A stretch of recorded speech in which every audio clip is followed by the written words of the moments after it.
Welcome to the maiden voyage of the Simply Compliance podcast.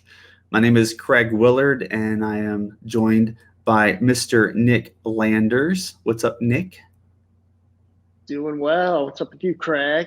Not much. Do you ever notice how most podcasts start with introduction of whoever their co-host or whoever the person is with them, and they go, "How you doing, man?" Yeah, hey, we're just having a conversation. Hey, it's just a convo. Let's just get started with this Simply Compliance podcast. Real quick, Simply Compliance meaning we're trying to be all about compliance in the simplest way possible. And this focus today will be specifically on CMMC for DoD contractors. But I think Nick had some questions, and we're going to run through them and go from there. Yeah, let's do it. I'll try not to grill you too bad, but this is your thing, so let's hear it. You've been deep in this for a while now, so give me your take on the state of cybersecurity for DoD contractors. Well, from a security, from a safety perspective, I would have to say that cybersecurity in the DoD contractor space would probably get a D- or even an F. It'd be poor. Uh-oh. And the reason I say that is because currently there are a couple requirements out there that must be followed for DoD contractors. One being FAR 52, which is 15 basic cyber hygiene requirements that they follow all contracts from the federal government. And then elevated level of controls being 801.71, which is managing CUI data, and there's 110 controls with that.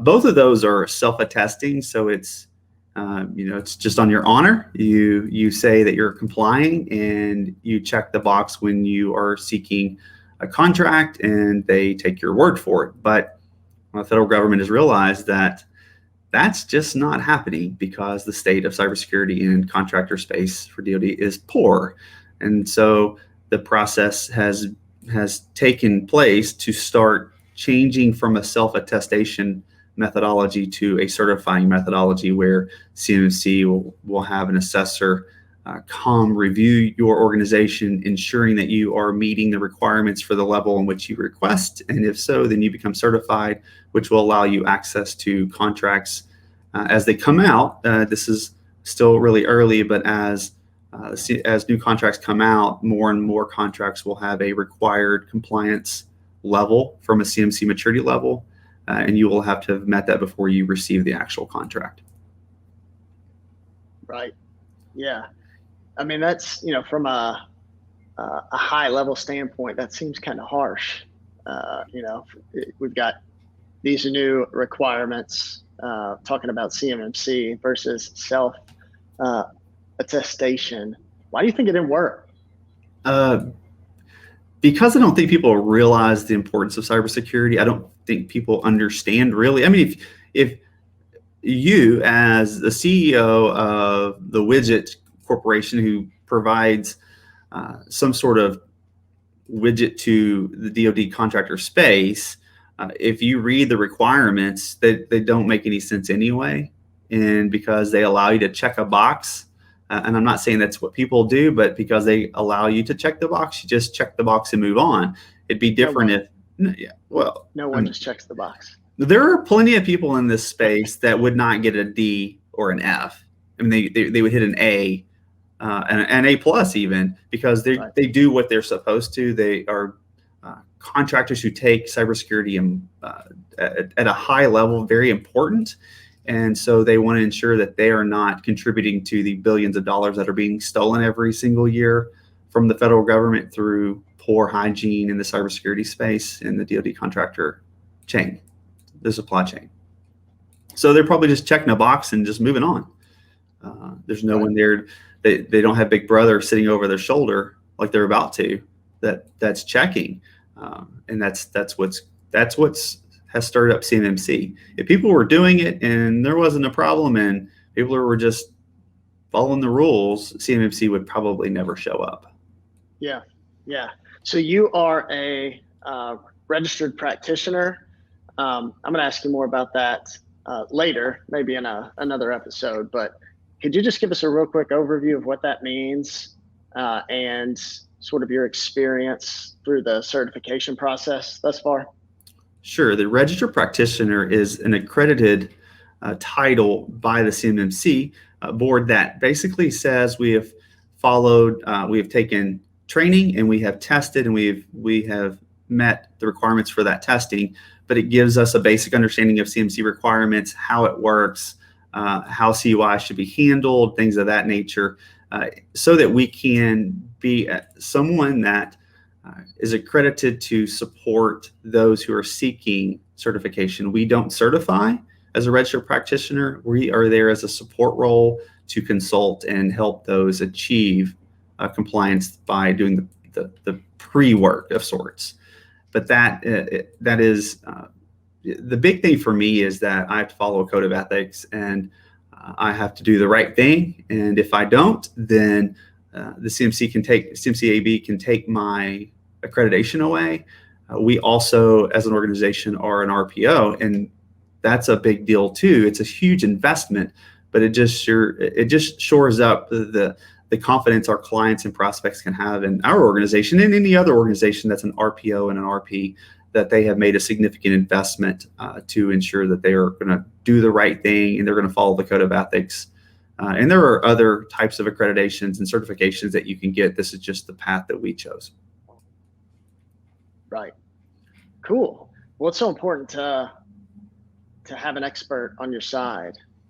So, I mean, and that's why we're doing this. We want to be able to share some of that knowledge that you've learned, not just from all of your experience throughout your career, but especially through really becoming familiar and becoming, more of an expert in the CMMC space and just compliance in general.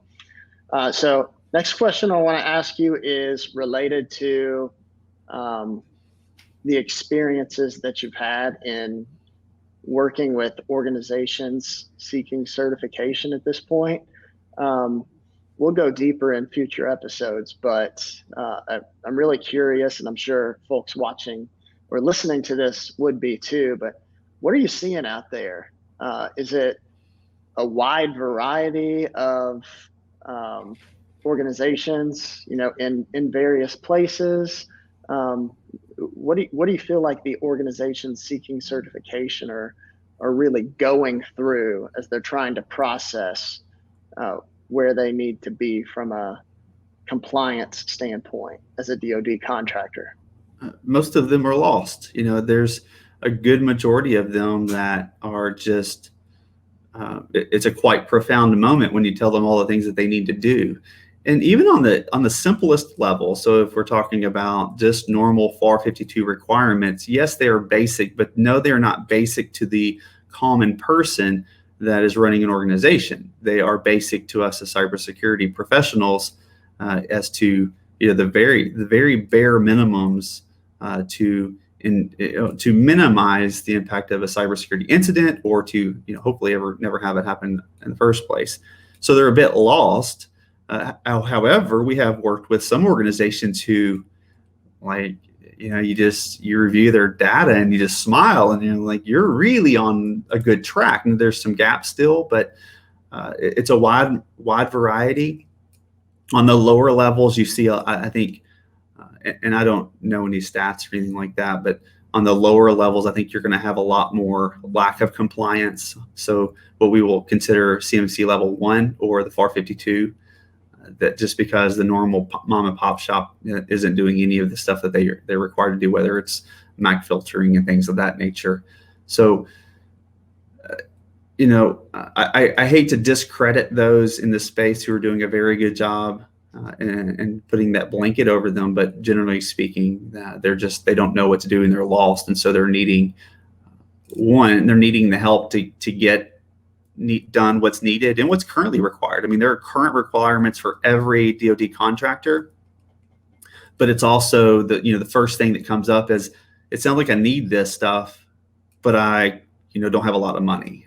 And so there's a financial investment perspective of this that will change the way the dynamics of these organizations functioning and the strategies that they use to make sure that they have the dollars available to do what's required to maintain contractor status. I mean, the other option that they have is, I'm not going to do this stuff, and then you're eventually going to have to change your industries because the DoD contractor space will not accept you. Right. Yeah, that's a that's a serious decision right there. I don't think we've heard that one yet, but yeah, that's tough, and it is. It's a challenging situation for sure. Last question that I wanted to ask you on this episode is, when you're working with a new client, or even if you're just guiding someone, how do you usually begin that process? Where does an organization seeking certification need to begin? Like, what questions do they need to answer before you or anybody else can guide them in the right direction? Sure. And just to clarify, the organization seeking certification is kind of tagged off of, it is tagged off of CMMC, but more specifically, it's, that's what you and I have conversations about, is looking down the road and not looking at our feet. And so we know that those are going to be things that as time comes, we're going to need to seek certification. So as we're looking at these organizations, we want to look at the current state, but also the future state, and help them drive towards that. If they're required to follow 80171 compliance and they're doing a really good job, and then we're going to go ahead and start telling them to drive towards the 20 additional requirements for level 3 of CMMC so that they can be prepared. You have to have at least 6 months of that data available for validation that it's a cultural thing. Then the real question on the front end, just to kind of help drive the conversation and the consulting potential, or even for an organization to know where they need to go. Do they have federal contract information, FCI, which if they have a contract, they do. And the mindset behind FCI is, if it's not for public consumption, it's considered FCI, regardless to whether it's as noted as such or documented as such.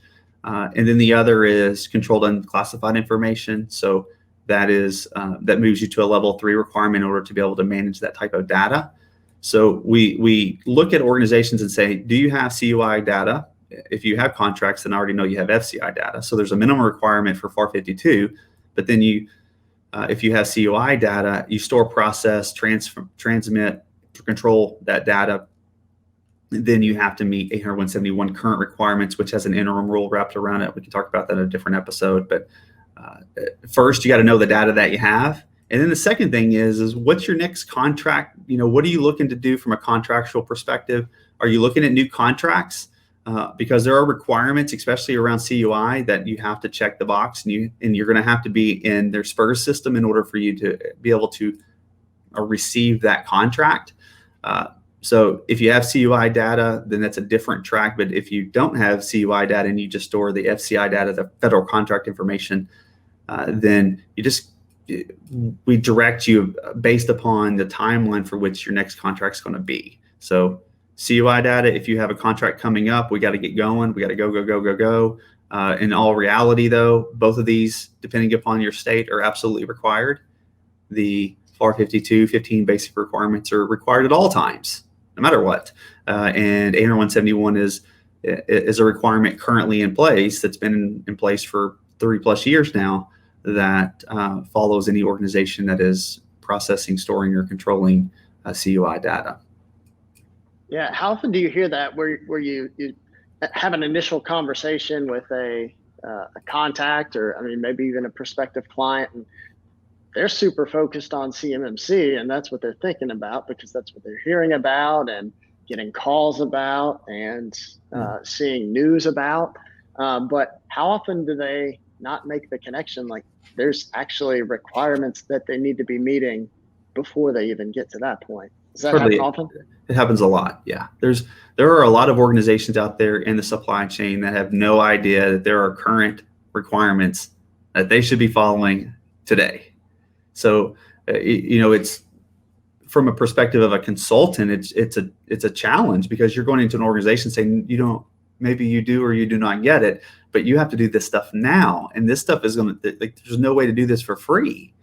Even if you are a 10 employee organization and one of your guys is a really strong IT person, there are still solutions and services that you're going to have to do to provide your organization with the best stance they can to meet FAR 52 and then of course CMMC level 1 at a bare minimum. And of course, when you move up level 2, it consumes level 1, and when you move up to level 3, it consumes level 1 and 2 as you go down that track. So people they just don't know. They really have they do their business and they do their business well, and technology is not their business, and so they're gonna need a lot of help. Yeah, definitely. What are some of the options that those organizations could take at this point? And this is the last question. I'll leave it with you on that one. What are some of the options that they can take, and then anything else that you would want to share about the overall state of cybersecurity in the DoD space? Sure. I think the best thing an organization can do is understand that they have requirements currently if they don't. And then from there, it's, I don't know what these requirements mean. I read them, but they still don't make a lot of sense to me, and I don't really know how to apply them. Then that's where I would recommend going to the marketplace CMMC-AB.org and seeking out a registered practitioner, a certified individual to come into your organization and consult with you through an RPO or C3PAO to help you really understand the requirements. And what we do is our first conversation is that there's no cost to that. It's just to have a good conversation to understand where someone is and where they need to be. And I would expect most people in this space should not be, as a free consultation, to have a conversation to see what's really up. And then from there, build a strategy and a path to getting you where you need to be as quickly as possible and as, physically responsible. So it's this, you want to put what's needed from a financial investment, but you also don't want to, burn money for things that are truly unnecessary. So first step for those people would be to go to the marketplace and reach out to someone like SimplifIT and have a conversation just to say, what do I not know? And then how do I resolve that? And then, we can go through a path to get that accomplished. But perfect. Overall, from a cybersecurity perspective, it's just really there's just a lack of knowledge, and that's not to be that's not to be unexpected.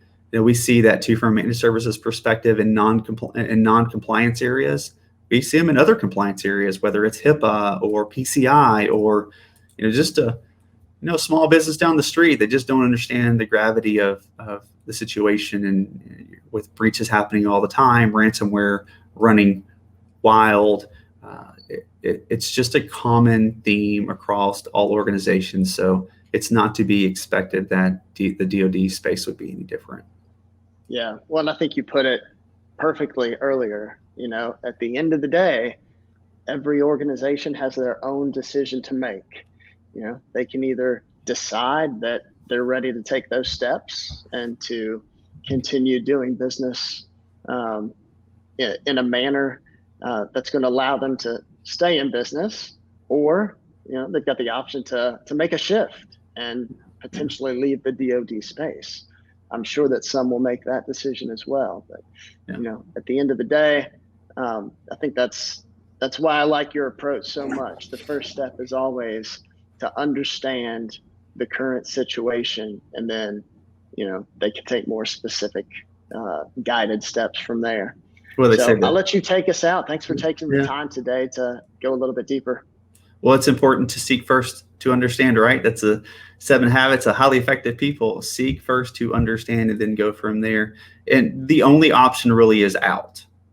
That's really the hard stop. It's, if you want to stay, you have to do these things. The other option is to get out. And majority of these organizations aren't going to be doing that. So they're going to have to do it. And they just need to make sure they pick someone that helps them get there as effectively and as efficiently as possible, both from a operational perspective and from a financial perspective. But that leaves it all for today.